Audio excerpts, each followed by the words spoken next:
네, 시청자 여러분 안녕하십니까. 위험한 초대석입니다. 오늘 정말 귀한 분 모시고 방송을 하게 됐습니다. 정말 본의 아니게 정말 요새 화제와 예. 논란의 중심이신 우리 이지성 작가님 자리 모셨습니다. 안녕.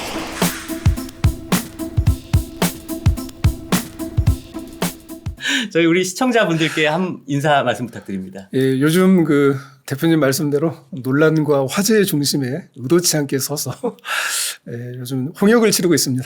이지성 작가라고 합니다. 사실 저희가 이 논란이 벌어지기 전에 저희가 예, 섭외 요청했는데 사실 그 이유는 사실 이 논란하고 아무 상관없이 전혀 상관없습니다. 정말 우리 우파 진영의 네네. 이런 문화계의 이런 큰 인물이 네네. 이런 우파적인 발언을 한다라는 게 상당히 좀 뭐 감사하기도 하고 좀 네네. 걱정스럽기도 하거든요. 예, 걱정 많이 해주셔야 돼요. 진짜 근데 쉽지 않아요. 네, 근데 어떻게 이런 사실 문화계가 대부분 뭐 좌파인 분들이 많은 분위기인데 그냥 거의 99% 왼쪽을 지지하시는 분이시다 이렇게 네. 분들이시다라고 생각하면 편한 것 네, 같습니다. 그런데 어떻게 그런 불이익을 감수하고서 이런 발언을 꽤 오랫동안 하셨어요, 사실. 문재인 정부 내내 했죠.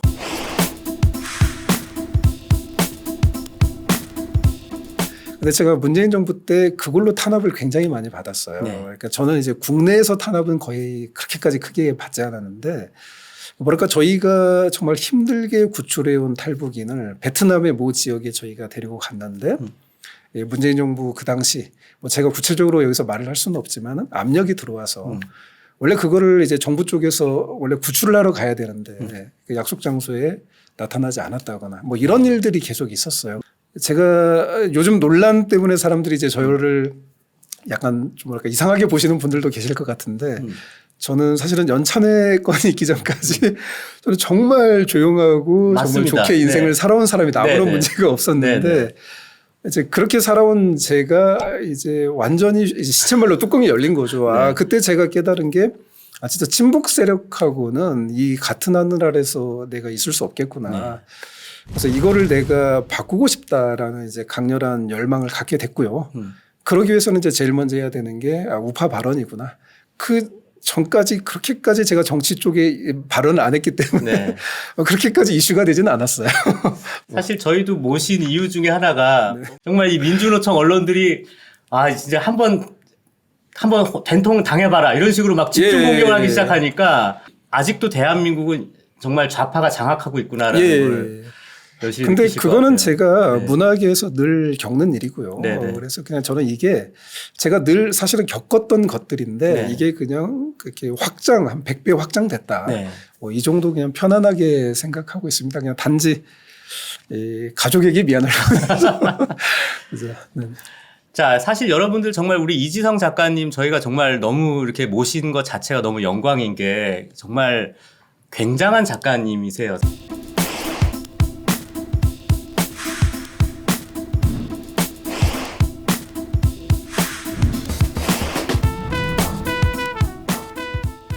그러니까 어떻게 보면 이런 이슈화가 되면서 좀 이렇게 출판이나 뭐 판매나 뭐 여러 가지 면에서 좀 불이익을 받으시거나 뭐 이런 좀 경우도 있으십니까? 어떻습니까? 그건 뭐 전혀 없을 것 같습니다. 다행이네요. 왜 그러냐면은 네. 이미 네. 출판계에서 보수 꼴통으로 소문이 나서 다 포기했어요. 네. 그래서 뭐 처음에는 좀 제가 좀 의견 충돌이 많았어요. 네. 예를 들면 정말 저랑 친했던 분인데 저를 갑자기 부르시더라고요. 뭐 갑자기 저를 앉혀놓고 이 작가가 너무 뭘 모른다는 거예요. 역사도 모르고. 그래서 그분이 이승만이 왜 개새끼인지를 네. 1시간 넘게 저한테 쏟아내시는데 네. 이런 사건이 몇 번 있었습니다. 네. 그러면서 이제 보수 꼴통이다 저 인간. 그죠 뭐 개독교래요. 네. 그래서 이제 출판기에서 이미 기독교와 뭐 보수 꼴통 이게 결합이 돼서. 근데 예를 들면 뭐 출판사가 뭐 이지성 작가님 뭐 이번은 좀 저희는 좀 어렵고 다른 데 알아봐 주세요라든지 뭐 이런 경우는 없었나요? 그거는요. 네. 그거는 제가 그 베스트셀러 작가 유명 작가로서 제가 사실은 이제 자랑을 하면은 지난 15년 동안 제 책이 대한민국에서 가장 많이 판매가 됐는데 맞습니다. 네. 제가 책을 쓸 때마다 원고에 사실은 저는 약간 우파적 메시지를 많이 넣으려고 노력했는데 그때마다 이제 편집자라든지 출판사 대표님한테 이걸 좀 빼주면 안 되겠냐 뭐 이런 얘기를 항상 들었기 때문에 네네. 뭐 그냥 괜찮습니다. 어떻게 보면 좀 다행스러운 게 베스트셀러 작가시니까 네네. 어떻게 보면 상대적으로 덜 불이익을 받으실 수도 있는 것 같네요. 제가 봐서 출판계가 그 1세대라고 해야 되나? 이분들이 많이 성장을 하셨어요. 그러니까 예전에 막 젊은 네. 시절에는 막 학생운동도 다 하시고 막 네. 감옥도 갔다 오신 분도 그렇죠. 계시고 막 그런데 어쨌든 시간이 지나면서 돈도 많이 버시고 사회적 지위도 생기시고 그러니까 뭐랄까 조금 약간 그 딜레마에 빠져 있는 분들도 꽤 계세요. 그래서 앞에서는 저를 막 꾸짖으시는데 뒤에서 이 작가 사실은 나도 우파야. 그쵸, 이런 그쵸. 분들도 계시고 네. 내가 사장을 해보니까 네. 내가 우파가 됐어. 그쵸. 그런데 내가 젊은 날 걸어온 길이 있어서 내가 이거를 말을 못해. 뭐 이런 분들도 사실은 꽤 계세요. 그냥 이렇게 공생관계로 가고 있어요. 공존이라고 해야겠네요. 공존. 네네. 사실 또 이렇게 하니까 좀 떠오르는 게 또 우리 저 신세계 정용진 부회장 예, 생각나는 게 정영준 부회장님. 한참 그 멸공 이슈 때 이슈로 뭐. 민주당 몇몇 일부 의원들이 네네네. 스타벅스 불매 운동하자. 네, 맞았습니다. 근데 그랬죠. 스타벅스를 네. 안 마실 수는 없는 예, 거 예. 아닙니까? 그리고 마찬가지신 것 같은데 실제로 정용진 부회장님하고 사진도 좀 같이 찍으시고 만남도 좀 있으셨죠? 저는 이제 뭐 형님으로 모시고 있습니다. 네. 예, 형님. 네. 네. 제가 이번 또 논란 때문에 괜히 또 아이고 그래서 괜히 그 옛날에 사진 올렸나 죄송하기도 하고 예, 그런 마음입니다. 네. 근데 보니까 정용진 부회장님은 원래 그런 거 눈치 잘 안 보시는 전혀 네, 아니에요. 그런 굉장히 대범하시고 통이 크신 분이고 맞습니다. 예, 그렇습니다. 또 어떻게 보면은 참 이 얘기를 안 할 수 없는 게 네네. 이제 뭐 저한테 이제 형님이시니까 형수님인데 네네. 저 뭐 아내분께서 또 굉장한 스포츠 스타, 엄청난 미녀 스포츠 네네. 스타신데 차유람 선수와는 어떻게 만나시게 되신 건가요? 제 아내가 그 제 책 리딩으로 리드하라라는 책이 있습니다. 뭐 인문학에 대한 책이고 이제 우리나라에 그걸로 이제 인문학 열풍이라는 게 일어났었죠. 네네. 그리고 사실은 정용진 부회장님도 그때 그 책 읽으시고 이제 인연이 됐던 건데 네. 와이프가 이제 그 책을 읽고 그 당시 제가 트위터를 하던 시절인데 네. 제 트위터에 팔로우를 했더라고요. 그래서 저도 와이프 팬이었기 때문에 네. 궁금해서 한번 만나자. 네네. 그렇게 됐는데 이제 정신 차려 보니까 결혼 8년 차 얘가 둘이 이게 돼버렸네요. 부럽습니다. 감사합니다. 그러니까 결국 성공해야 되겠네요. 예. 자, 그런데 이제 그 형수님이 결국 예. 이제 차유람 선수가 지금 국민의힘에 예, 입당했어요. 중앙선거대책위원회 문화체육특보로 네네네. 이제 입당하면서 예. 또 이제 기사도 되고 많이 화제가 됐는데 그렇죠. 네네. 지금 어떻게 뭐 좀 지금도 그 차유람 선수도 실제로 정당 활동을 좀 하고 계시는 건가요? 어떻습니까? 지금은 하고 있지는 않고요. 네네. 그러니까 제 아내가 사실은 입당 권유는 제가 했는데 네네. 제 아내가 제가 살면서 돌아보니까 제 말을 참고했던 적은 한 번도 없더라고요. 지금은 내가 사업에 집중할 때고 그리고 내가 지금 정치에 대해서도 여러 가지 내가 생각을 하고 있는데 내 생각이 정리가 되면 당신한테 알려주겠다. 뭐 아내가 좀 자존감이 너무 높으신 분이어서 그리고 또 제가 나이 차도 너무 많다 보니까 항상 아내 앞에서 제가 항상 몸둘 바를 모르기 때문에 이제 아내의 이제 결정을 저는 이제 기다려야죠. 그런데 네. 저는 진짜 아내가 좀 활발하게 활동을 했으면 좋겠다라는 개인적 바람인데 정말 이게 안 먹히네요. 사실 또 이 이야기가 좀 제가 나중에도 질문할 그 얘기랑 좀 이어질 것 같긴 한데 사실 예. 어떤 면에서는 차유람 선수 같은 이런 분이 젊고 어찌됐건 미모의 여성 스포츠 예. 스타 이런 분이 국민의힘에서 활동하고 입당하고 이런 모습 자체가 어찌됐건 우리 우파 정당의 이미지를 좀 한 단계 올리는데도 좀 큰 역할을 하지 않았나 싶어요. 저도 그것 때문에 입당을 좀 권유를 했었고요. 네. 그러다가 이번에 또 그 잘못 말을 그러니까 저도 취지가 이건 줄 제가 분명히 아는데 아무튼 제가 네.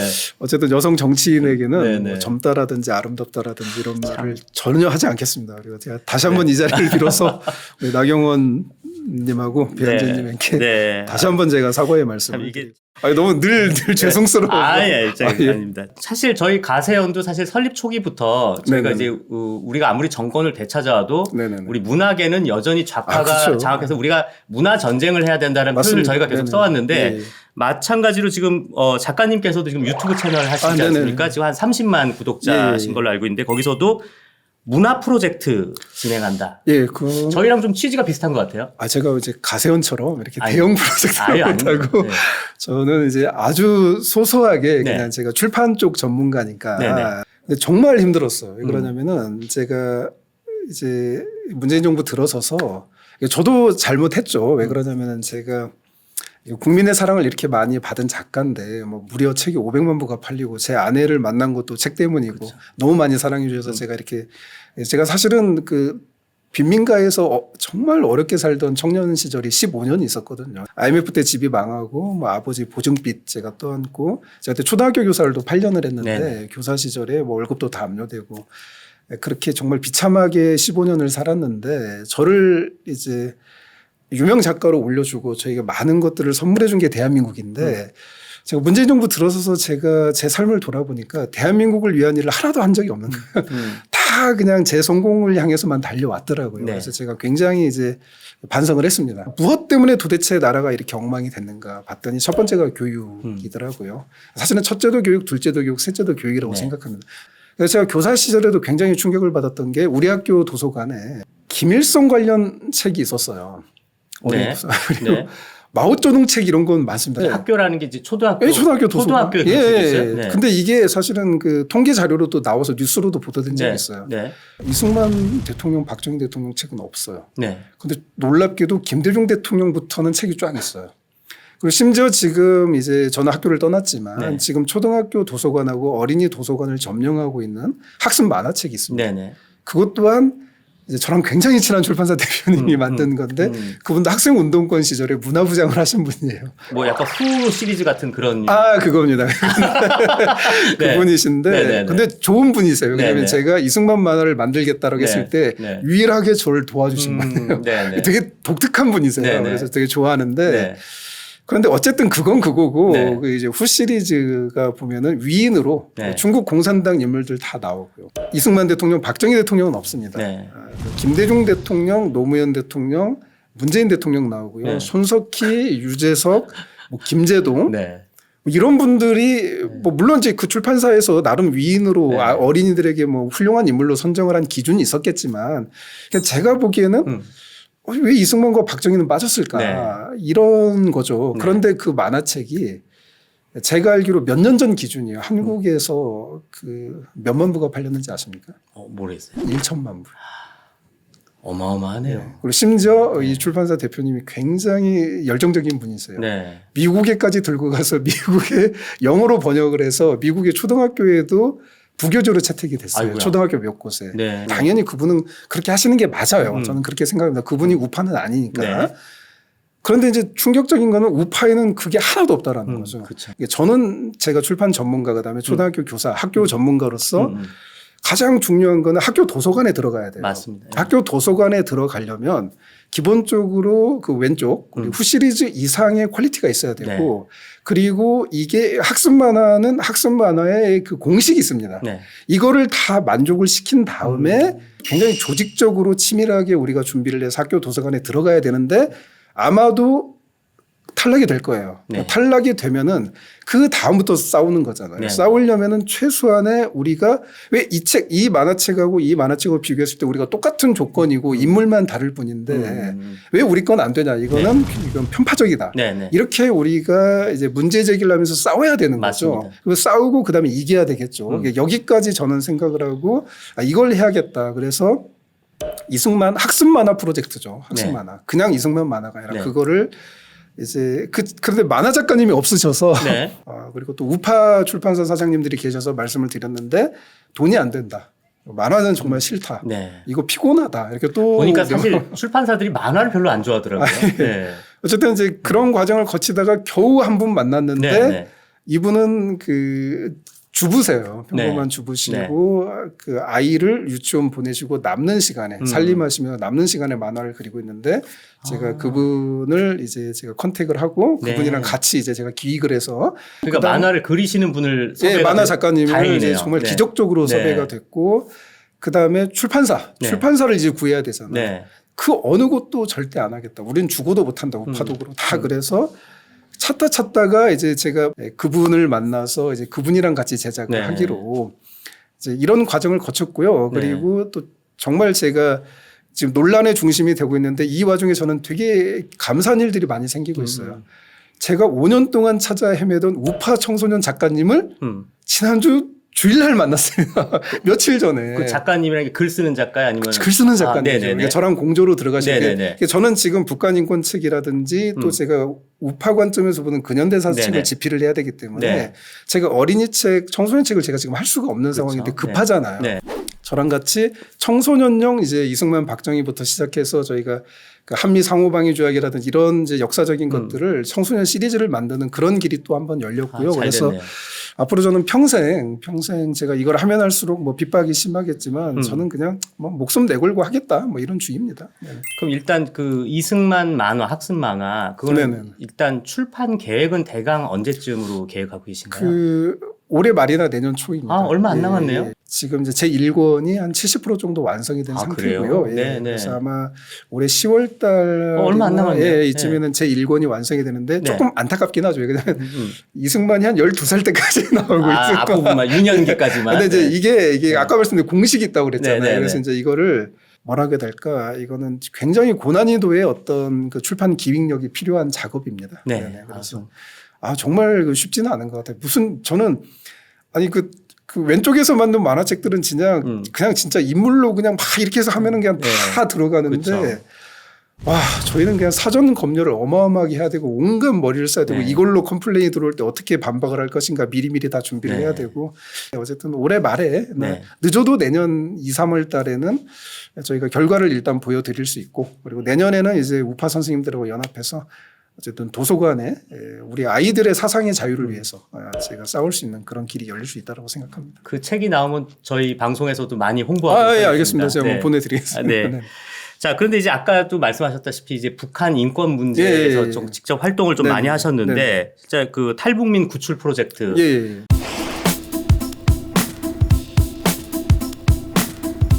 실제로 그러면 그런 위험한 현장, 직접 그런 현장에서도 직접 가보신 적도 있으신 건가요?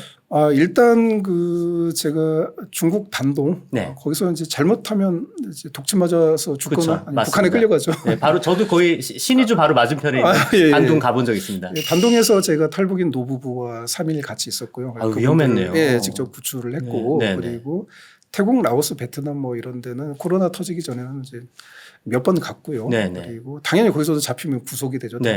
그리고 지금 제가 주도적으로 하는 건 아니고요. 슈퍼맨 목사님이라는 분이 계신데 이분이 한국 사람은 거의 몰라요. 그런데 사실은 제가 이제 이분하고 내일 로이터 통신 기자도 만나고 이번 주 토요일에는 우리 유엔 사무실에서 이번에 새로 임명된 북한 인권 그 조사관이 있죠. 유엔 그 인권 조사관 특별보고관 엄청 파워가 세신 분이죠. 그분이 또 저희 둘 만나고 싶다 해서 또 만나러 가거든요. 그러니까 국내에서는 이런 활동을 거의 몰라요. 저희가 하는 거를. 그런데 이제 그 슈퍼맨 목사님이 이름도 밝힐 수 없고 북한 암살조도 내려와 있다 뭐 이런 이제 이야기가 있으신 분인데 탈북인을 4,000명 구출하셨고요. 이분하고 같이 하고 있는데 제가 2019년 한 해만 저희가 760명인가를 구출했습니다. 이게 정확하게 인적사항이 다 있고요. 하나원에도 기록이 다 있고 그래서 어마어마하네요. 그래서 저희가 그런 작업을 저도 목숨 걸고 하고 있고 그러니까 저도 그리고 지금 제가 또 추진하고 있는 프로젝트들이 제가 사실은 내년 5월에 이스라엘 히브리 대학교에 이제 초청받아서 북한 인권 강연을 하러 갑니다. 한국 근현대사 강의도 하러 가고요. 히브리 대학교가 한국으로 따지면 서울대죠. 그리고 하이파 대학교가 뭐 한 연세대 정도, 연고대 정도 될 텐데 거기도 제가 초청받아서 가고 이스라엘 주요 언론사 인터뷰도 이제 저희가 준비 중인데 일단 제가 지난 5년 동안 했던 거는 이 우파 출판 프로젝트랑 왜 미국을 움직이는 사람들은 유대인들이니까 유대인들 중에서도 대한민국에 굉장히 호의적이고 북한을 홀로코스트라고 생각하고 눈물을 흘리면서 기도하는 분들이 많거든요. 제가 매년 가서 저희가 이스라엘에 북한 인권을 알리고 그다음에 한국의 그 민주당 세력이 정상적인 진보가 아니다. 서양이 생각하는 그런 스타일의 그 진보 세력이 아니다. 이거를 계속 제가 알릴 거고요. 그다음에 미국 프로젝트도 하고 있습니다. 미국 상하원에 가서 이런 것들을 현실적인 것들을 이야기하는 것 어떤 우리 이제 정치하시는 분들이나 이런 분들이 가셔서 뭔가 이제 원칙적인 이야기를 했다라면 좀 현실적인 이야기를 하는 거 그 프로젝트도 어느 정도 지금 윤곽이 드러나고 있고요. 그리고 휴먼 라이트 워치라고 세계 최대 인권 단체 중에 하나인데 여기하고 또 저희가 지금 추진하고 있는 프로젝트가 이게 이제 어떻게 될지는 모르지만 현재 굉장히 긍정적인 반응에서 함께 추진하고 있는 게 하버드를 비롯해서 아이비리그에 네. 그 슈퍼맨 목사님이 직접 구출한 탈북인 청년들을 저희가 지금 교육을 하고 있어요. 네. 다 대학생들인데 제가 되게 충격을 받았던 게 뭐냐면은 제가 이야기를 하니까 저한테 뭐라고 이야기하냐면 아니 너네 나라에서 전쟁이 없어진다는데 왜 그걸 반대해요? 아, 그 내가 이걸 갑자기 내가 할 말이 없는 거예요. 네. 그래서 제가 이거를 내가 어떻게 설명을 해야 되지? 그래서 이게 한국인이 설명하면 안 되겠다. 네. 그래서 북한 사람이 네. 북한에서 그 고생을 하고 온 사람들이 그 사람들이 말을 해야 되는 거예요. 종전선언이 되고 이 평화협정이 되면 저희가 죽습니다. 네.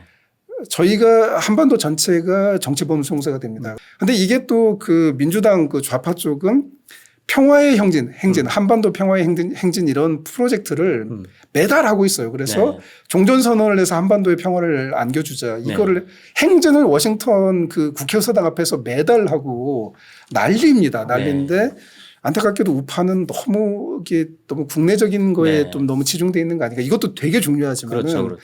근데 이제 이런 미국이라든지 뭐 영국, 뭐 이스라엘 이런 프로젝트들이 너무 부족해서 이스라엘 프로젝트는 어느 정도 확정이 됐는데 뭐 미국하고 또 영국도 있습니다. 영국 네. 그 데이비드 알튼경이라고 상원 의원이신데 네. 이분은 영국인이신데 피켓을 들고 북한의 자유를 위해서 영국에서 시위를 하시는 분입니다. 의사당 앞에서. 네.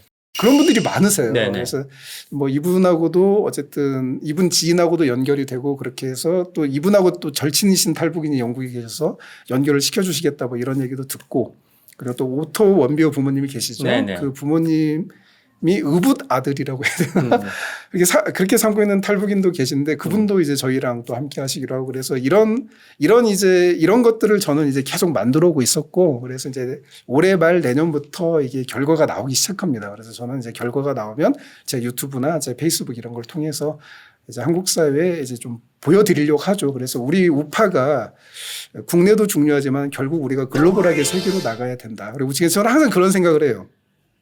그 6.25 전쟁 때 그 지도를 보면은 그 부산 쪽 이쪽만 그렇죠. 남아 있고 다 뺏긴 적이 다 안 있죠. 뺏겼는데 그때 이승만 대통령께서 미국과 유엔군을 부르잖아요. 그래서 결국 이 강대한 세력, 그 중국과 연결돼서 북한으로 이렇게 내려오는 이 강대한 세력을 한반도에서 저 위로 올려버리려면은 미국과 유엔군이 필요하다. 맞습니다. 제가 자신 있게 말씀드릴 수 있는 것은 결과들이 나오고 있다. 그리고 앞으로 저는 결과로 다 보여드리겠다. 이거를 저는 이건 약속드릴 수 있습니다. 네.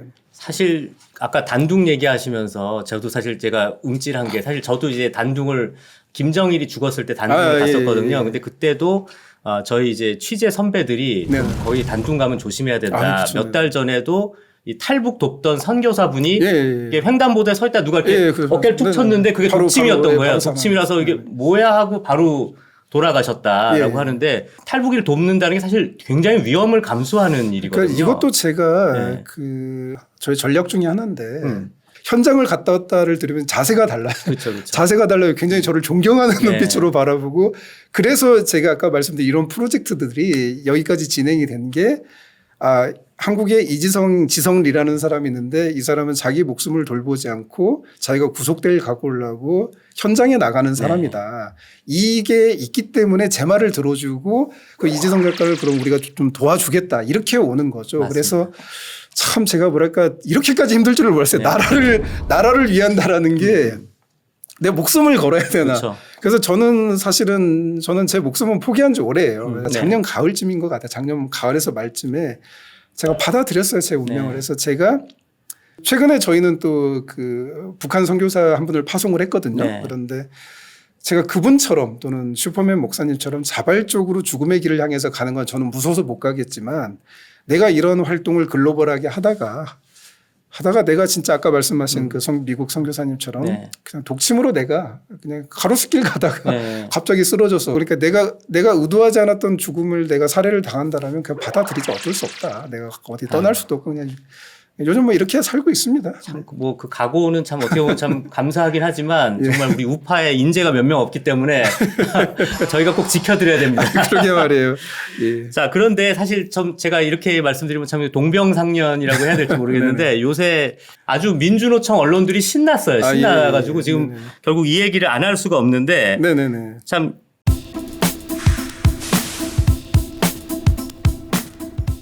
일단 뭐 연찬의 얘기를 잠깐 하자면 사실 그 의도가 아니라 정말 그렇죠. 이제 우리 우파 정당도 좀 맞습니다. 젊고 좀 약간 좋은 쪽으로 가자 이런 좋은 말씀이신데 민주노총 언론에서 아주 신나게 공격을 했어요. 좀 그 말씀 좀 하나 해주시죠. 정치권의 그 화법을 제가 전혀 몰랐습니다. 여성 정치인에게 젊다, 아름답다 이런 말을 하는 게 굉장히 결례가 되는 줄 몰랐고 그래서 그 부분은 제가 뭐 다시 한번 공식적으로 제가 사과하고 앞으로 조심하겠습니다. 네. 근데 사실 이렇습니다. 이게 결국은 정치라는 것도 나를 지지하지 않는 사람의 마음을 끌어오는 게 정치잖아요. 그렇죠. 네. 말 그대로 벌써 이제 거의 40년 가까이 된 영화지만 최근에 또 탑건 2가 나와서 좀 화제가 됐지만 탑건이라는 영화가 나오고서 그 공교롭게도 그건 해군이어야 되는데 공군 지원자들이 뭐 엄청나게 늘었다고 그래요. 그렇더라고요. 말 그대로 누군가의 마음을 끌어오는 데는 또 그런 되게 멋있고 예쁘고 막 이런 게 굉장히 중요한 영향을 미치는 측면에서는 제가 볼 때 정치도 그런 적용을 받아야 된다. 뭐 이런 취지였지 않나 저도 생각해요.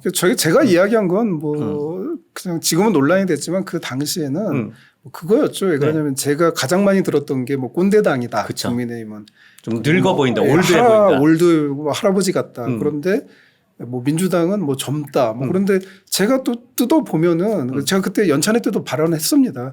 국민의힘이 훨씬 더 젊어요. 네. 훨씬 더 스마트하고. 네. 그런데 결국 그러면 왜 그런가를 봤더니 이제 결국 이미지 싸움이지 않았나. 그렇죠. 이미지 전략에서 국민의힘이 좀 부족하지 않았나. 그래서 이런 게 필요하다. 이렇게 말을 했던 건데. 네. 오히려 욕심 없이 말씀하셨기 때문에. 그냥 뭐 농담이어도 뭐 받아들이시는 분들이 상처받았다고 하면은 제가 그만 사과해야 되는 게 맞다고 생각합니다. 자, 그런데 문제는 지금 이제 얼씨구나 이참에 아예 싹을 확실히 잘라버리자. 지금 뭐 아주 민주노총 언론들이 막 신났어요. 난리 났더라고요.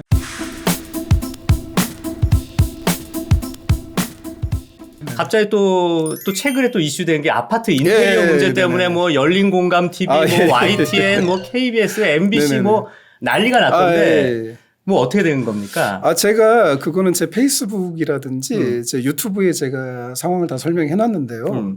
일단 제가 강남에 모 아파트를 구매를 했습니다. 구매를 했는데 이 아파트가 공사 부도가 난 아파트예요. 그 전력이 있습니다. 그래서 몇 년 동안 방치돼 있던 아파트고 뒤늦게 사용 승인이 나면서 이게 19세대 이하로 이제 개조를 한 겁니다. 그러면서 이제 시공사에서 몇 년 전이죠. 몇 년 전에 이제 몇 개 세대를 이제 2개 층을 하나로 만든 거예요. 복층 구조로 만들어서 이제 세대 수를 뭐 25세대로 처음에 시작을 했던가 그랬는데 이게 19세대가 넘는가 그러면 이게 되게 복잡한가 봐요. 건축법적으로. 그래서 이제 좀 그걸 피하려고 그랬던 것 같은데 그런데 이제 뭐 부도난 건물을 그렇게 하다 보니까 이제 뭔가 좀 애매한 건축물들이 남아 있는 거죠. 아주 심플하게 무슨 제가 아파트 2개 층을 사서 복층을 만들었다 이런 말도 안 되는 소리 하는데 그런 돈 있으면 좋겠습니다. 제가 진짜 그러니까 멀쩡하게 2집을 사서 그러면 또 내가 감옥 갔겠지 지금 뭐 여기 와서 이럴 수 있습니까? 그래서 저희는 어쨌든 적법하게 허가를 다 받았고 물론 이제 그 공사 기간이 한 3주 정도는 미신고된 기간이 있었는데 그냥 평범하게 그냥 아파트 인테리어 하기 전에 그 철거하고 기본적으로 철거 다 하잖아요. 근데 철거를 뭐 4일인가 했는데 그 철거 기간에 소음과 진동이 발생했으니 민원을 넣으시고 그다음에 그 민원을 취하는 조건으로 1억 8천을 달라고 하는 거예요? 1억 8천을 달라고 하셨고요. 그러지 않으면 협조를 안 하겠다고 하셨고 그다음에 어떤 말까지 하셨냐면은 이지성 작가의 5일 동안의 철거 공사로 아파트 가치가 하락됐으니 플러스 알파를 원한다. 그러니까 대충 해보니까 2억 얼마를 내야 되는 거예요. 그러면은 내가 민원을 취하해주고 공사를 하게 해주겠다. 그걸 누가 들어줄 수 있습니까? 그래서 제가 그리고 지하주차장이 저희 집이 8층인데 지하주차장이 누수가 났는데 그 전부터 누수가 있었어요. 본인도 인정을 했습니다. 그런데 그게 저희 책임이라고. 그래서 제가 누수 탐지 업체를 제가 불러서 했더니 저희랑 아무 상관이 없대요. 그 동영상도 있습니다. 아니 근데 사실 이런 거 있을 것 같습니다. 왜냐면 이런 거 억울한 거는 직접 밝히셔야지. 안 그러면은 계속 지금 뭐 아주 신났어요 보니까 지금 제가 그리고 저는 이제 공사 허가가 적법하게 다 나고 구청에서도 와서 너무 황당하니까 공사를 다 허가를 다 내줬고 저희가 슬래브를 제거한 게 발코니가 도면에도 없는 걸 다 제거를 한 거예요. 도면에 없는 거를 제거했는데 그걸로 아파트가 무너진다는 식으로 이야기를 하니까 제가 그래서 그러면 안심을 시켜드리려고 원하는 게 뭐냐 그랬더니 구청에서도 그러고 이상훈 교수님도 동대표도 구조안전기술사를 니네가 선임해서 네. 안전진단을 받아라 네. 선임을 했습니다. 이거를 제거해야 오히려 아파트 안전에 도움이 된다라고 나온 거예요. 아, 이거는 오히려? 불법 건축물이다. 오히려 예. 네. 이거는 도면에도 없는 거기 때문에 시급히 제거해야 되고 그리고 심지어 어느 정도였냐면 구조기술사 협회장님이 네네. 하도 민원을 넣으니까 협회장님이 구청을 방문하셨어요. 네. 그래서 이거는 제거하는 게 이지성 작가가 한 게 오히려 아파트 안전에 도움이 되고 오히려 다른 세대들도 이런 구조물들이 불법 구조물들이 있으니까 그걸 제거를 해야 된다. 그래서 구청이 실제로 이 아파트 전체를 위반 건축물이 소지가 있다라고 고발을 한 상태예요. 이렇게 흘러왔고 그래서 어쨌든 그래서 제가 공개 사과만 5번을 했습니다. 네. 사과를 안 했다고 했는데 괜히 맨날 불러서 사과를 하라는 거예요. 그리고 아주 억울해서 좀 약간 울컥하는데 네. 그리고 공사 허가가 나니까 갑자기 1,000만 원으로 깎아주겠대요. 하부금을. 아니 그래서 저는 1,000만 원을 주려고 했습니다. 네. 예. 그리고 제가 직접 만나서 드리겠다고 했어요. 네. 그런데 제가 거기에서 또 응하지 못했던 이유가 뭐냐면 그 바로 밑에 층에 앞으로 인테리어 공사가 3개월 동안 진행이 되는데 2달밖에 안 했습니다. 실제로. 네. 진행되는데 그 따님이 재수생이래요. 네. 그런데 그래서 제가 그랬죠. 그럼 제가 강남에서 제일 좋은 스터디 카페 이용권을 제가 끊어드리겠습니다. 그랬더니 여기 딸이 고양이랑 놀면서 공부를 해야 공부가 잘 되니까 아파트 단기임대를 얻어주라. 근데 강남 아파트 단기임대가 아시잖아. 한 달에 500만 원, 600만 원인데 거기에다가 뭐 5층에 뭐 벽에 크랙을 다 보수해라. 지하 주차장 누수는 또 따로 해결해라. 그리고 마지막에 제가 결정적으로 충격을 받았던 게 뭐냐면 앞으로 이 아파트에서 일어나는 모든 하자가 네. 이지성 작가 공사랑 관련 있다고 내가 판단하면 이상훈 교수가 너는 다 해줘야 된다. 그거를 누가 받아들입니까? 저는 그래도 참고 있었는데 네. 또 저를 고소를 한 거예요. 공사중지 가처분으로 민사소송을 제기해서 저한테 5,000만 원을 배상하라고. 네. 그래서 제가 도저히 못 참아서 강남경찰서에 공갈 협박 허위사실 적시 네. 명예훼손으로 고소를 한 상태고요. 아유, 잘하셨네요. 예. 그런데 또 저를 고소를 했어요. 뭐냐면은 고소하는 게 정말 당황스러운 게 저를 비방하는 게시물을 대자보를 이렇게 큰 거를 아파트 외벽에다 붙이고 엘리베이터 안에다 붙이고 아파트 입구에다 붙이고 그다음에 저한테 협박 경고하는 경고장 이런 거를 10몇 장씩 아파트 전체에 붙여버려요. 1층에. 제 차에다도 올려놓고. 그리고 심지어 이분은 저희 집 주차장을 이제 강탈해 간 분입니다. 저도 어디서 그런 기사를 봤는데 그 내용은 오히려 빼고 예. 무슨 게시물을 이지성 작가가 뜯었다 뭐 이런 식으로 제가 게시물을 거꾸로 한 거죠. 뜯은 오히려. 건 맞는데 네. 저는 제가 바보는 아니죠. 네. 제가 동영상 다 했습니다. 게시물을 뜯기 전에 당연히 이제 경찰 112 신고를 하죠. 네. 112 신고를 3번을 냈습니다. 네. 경찰관이 출동을 하세요. 네. 출동을 하셔서 경고를 합니다. 이상훈 네. 교수에게. 네. 이거 명예훼손이다. 그쵸. 그럼 이상훈 교수가 그래요. 아파트 주민이 알 권리가 있다. 그러면서 이거는 나한테는 사실이기 때문에 내가 붙인다. 그럼 그래요. 그것도 명예훼손이 되니까 네. 떼세요. 네. 그 경찰관이 그렇게 이야기한 동영상 다 담겨 있습니다. 아. 그렇게 경찰관이 고지하고 나도 이분이 붙여요.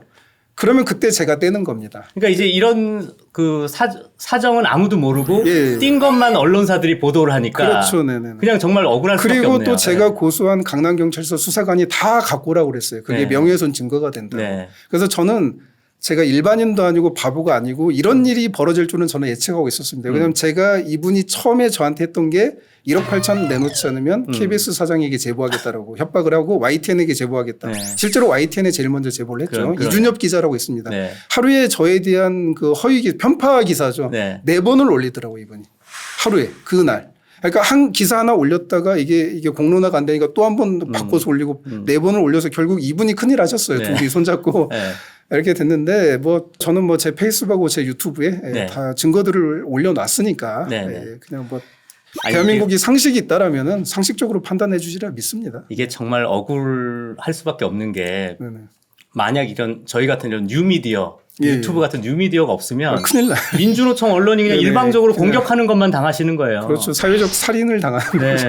아유, 정말 그나마 저희도 이런 역할이라도 미약 하나만 하도록 예, 하겠습니다. 제가 감사합니다. 네네. 진짜 하도록 하겠습니다. 자, 근데 이제 거의 이제 마지막 질문이 돼야 될 것 같은데 네네. 지금 이런 보시는 것처럼 진짜 이제 좌파 진영에서 네네네. 이지성은 확실히 밟아놔야겠다. 예, 지금 그렇죠. 확실히 이제 더 이상 이 사람이 성장하면 나중에 큰일 난다. 골치 아파진다. 그렇죠. 라고 이렇게 느끼실 것 같은데 네네. 어떠세요? 좀 뭐 많이 위축이 되시거나 뭐 아무래도 스트레스 받으시는 것도 사실이기 때문에. 전혀 그렇지 않습니다. 네. 왜 그러냐면은 네. 이렇게 저를 죄송하지만 잘못 보셨어요. 다들. 네. 제가 국내에서 그냥 다른 유명인들처럼 오파 발언 한번 하고 짓밟히면 침묵하고 그럴 수 있는 환경에 처해 있지 않습니다. 네. 아까 말씀드렸지만 목숨 걸고 북한 인권 프로젝트 하고 있고요. 네. 저도 이 나라를 위해서 제가 목숨을 뭐 버려도 좋다. 제가 직접 버리지는 않을 겁니다. 네. 그 숭고한 분들처럼.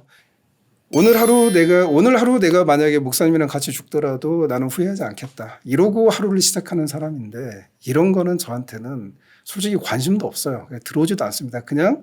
이게 그냥 제 주변 사람들이 힘들어하니까 그분들을 위해서 제가 글도 올리고 그러는 거지. 그냥 많이 하십시오. 많이 하시고 저를 공격하시는 분들 중에 저처럼 하루를 시작하시는 분이 계신다면 제가 긴장하겠습니다. 그런데 그냥 다들 저처럼 인생을 사실 수 없을 거예요. 그래서 저는 당당하고 떳떳하고 아까도 말씀드렸지만 저는 국내 좌파와의 싸움은 그렇게까지 관심이 없습니다. 뭐 평생 저를 물어뜯겠지만 마음껏 하고 제가 싸워야 될 대상은 북한 정권이고 중국 공산당 정권이고 미국 내 대한민국의 종전선언 이거를 밀어붙이고 있는 미국 하원 의원들 민주당 계열의 의원들이고 그들이 저의 주적이죠. 어떻게 보면 그러지 국내에 이 한심해서 그냥 참 귀엽습니다. 많이 하세요. 근데 참 이게 또 이런 말씀 드리는 게 좀 죄송한 게 또 남일 같지 않아서 사실 저도 그런 너무 많이 고통을 저도 많이 겪어봐서 아는데 사실 근데 이 좌파들이 되게 악질인 게 그렇죠. 이지성 작가님을 공격하는 거가 만약 안 먹힐 경우에는 가족을 공격하는 경우가 많거든요. 그러니까 저는 그냥 목숨을 내놓고 사는 사람이기 때문에 그냥 죄송하지만 뭐 가족한테도 너무 미안하죠. 너무 미안하고 너무 미안하지만은 제가 늘 하는 얘기가 오늘도 아내한테 그렇게 이야기를 했어요. 당신이 알지 않냐. 당신이 옆에서 다 지켜보고 알잖냐. 그냥 우리들은 목숨 내걸고 하는 사람인데 정말 미안하다. 내가 이 길을 가게 돼서 정말 미안하고 왜 하필 내가 이 길을 가게 됐는지 모르겠는데 미안하다는 말밖에 못하겠다. 그런데 나는 이 길을 갈 수밖에 없다. 뭐 이러고 왔어요. 이러고 이런 얘기하다가. 이제 뭐 제 아픔에 대해서도 좀 아실지 모르겠지만 더더욱 정말 꼭 가정이 꼭 굳건하게 정말 그래요. 함께 좀 되길 제가 정말 더 간절히 기도를 하겠습니다. 감사합니다. 뭐 대표님 관해서 잘 알고 있죠. 저도 가로세로 방송을 잘 보니까 가끔씩. 아무튼 근데 이제 정말 가족 제일 힘들 때는 가족이 서로 지켜주면 버틸 수 있을 것 같아요. 자 이제 마지막으로 우리 시청자분들한테 정말 너무 오늘 좋은 발걸음 해주셨는데요. 시청자분들한테 앞으로 이제 어떤 계획 가지시고 어떤 좀 당부의 말씀 좀 한 말씀 해주시죠. 저는 그냥 제가 지난 문재인 정부 5년 동안 살아온 대로 살아갈 거고요. 그리고 제가 만들어내는 결과물들 올해 말부터 나오는데 결과로 보여드리겠습니다. 그리고 그때 제 결과를 보시고 이지성 작가가 그래도 나라를 위해서 큰일 하고 있다 이렇게 생각하시면은 저를 많이 응원해 주시면 그걸로 저는 충분합니다. 너무 감사합니다. 이렇게 좋은 자리에 불러주셔서 너무 감사드립니다. 아닙니다. 정말 오늘 우리 정말 너무 훌륭한 분을 정말 이 자리에 모시게 돼서 제가 너무 영광이고요. 앞으로 좀 기회가 되면 저희 작가님 좀 자주 한 번씩 불러주십시오. 할 수 있도록 하겠습니다. 오늘 정말 너무 좋은 자리 함께해 주신 우리 이지성 작가님 여러분들이 많이 응원해 주시길 부탁드리면서요. 위험한 초대석 여기까지 하겠습니다. 시청해 주셔서 감사합니다.